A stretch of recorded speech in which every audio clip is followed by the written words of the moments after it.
का दिन या इलेक्शन का पर्व एक पूरे देश के लिए या फिर अगर फरीदाबाद में आज चुनाव है पूरे फरीदाबाद के लिए एक त्योहार का पर्व है। सभी लोग इसमें आए और कृपया करके अपनी वोट डालें। और आज जैसा छुट्टी का दिन है तो कृपया करके अपने जो भी कार्यक्रम है वो थोड़ा सा स्थगित करके पहले वोट डाल के फिर कहीं जाए। तो वोट डालने के फायदों की अगर बात करें सर, क्या फायदा होता है वोट डालने से? क्योंकि कुछ लोगों की समझ में नहीं आता है, जागरूकता की कमी भी कह सकते हैं। जैसा कि हम देखें पिछले साल से जो चुनाव हुए थे पार्लियामेंट के, फिर अभी विधानसभा के, अब जो है लोकल सेल्फ गवर्नमेंट के चुनाव हैं, तो इसमें जितने भी मुद्दे आपसे डेली जो आपसे ताल्लुक रखते हैं तो वो मुद्दे सारे हैं। तो कृपया करके उस कैंडिडेट को चुनें जो आपके मुद्दों को आगे रख पाए और जो आपकी समस्याओं का हल कर पाए। तो ये बहुत ही जरूरी है कि डेमोक्रेसी में हम पार्ट लें और अपनी वोट जो हमारा एक संवैधानिक हक है और मैं कहूँगा एक ड्यूटी है हमारी, तो उसको जरूर निभाएं।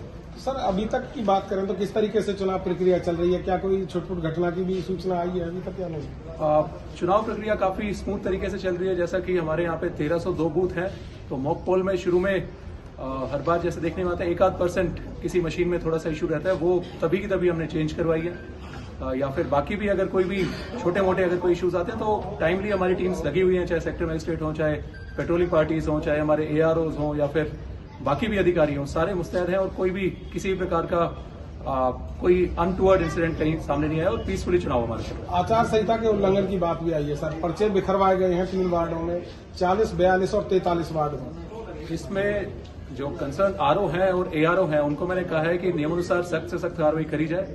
चाहे किसी भी वार्ड में किसी भी कैंडिडेट द्वारा अगर उल्लंघन किया जा रहा है MCC का, तो उसमें सख्त से सख्त कार्रवाई तुरंत की तुरंत करी जाए। सर, बात करें संवेदनशील और अति संवेदनशील जो क्षेत्र हैं, जो बूथ बनाए गए हैं, क्या वहाँ सही चल रहा है या वहाँ पर अलग से फोर्स लगाई गई है? हाँ जी, हमने एडिशनल फोर्स वहाँ पे लगाई है। जैसा मैंने कहा था कि हमारे करीब 215 बूथ ऐसे हैं जो संवेदनशील और अति संवेदनशील हैं, तो वहाँ पे हमने एडिशनल फोर्स लगाई है। और साथ ही हमारे जो सेक्टर ऑफिसर्स हैं या ड्यूटी मजिस्ट्रेट हैं या जो हमारे पेट्रोलिंग पार्टीज हैं वो वहाँ पे लगातार गश्त भी कर रहे हैं। तो कोई भी किसी प्रकार का अप्रिय घटना कहीं सामने नहीं आई है और फरीदाबाद के लोग काफी बढ़िया सहयोग कर रहे हैं और पीसफुली हमारे चुनाव हो रहे हैं। पीसफुल चुनाव हो रहा है। सर, आपने भी नीला निशान लगवाया है, क्या कहेंगे? और मैं कहूंगा एक बार अपना निशान भी आप अगर दिखाएं तो देख सकते हैं कि यहाँ पर जो उन्होंने नीला निशान है वो लगवाया है, वोटिंग की है और लगातार लोगों से भी अपील की है कि वो अपने विकास के लिए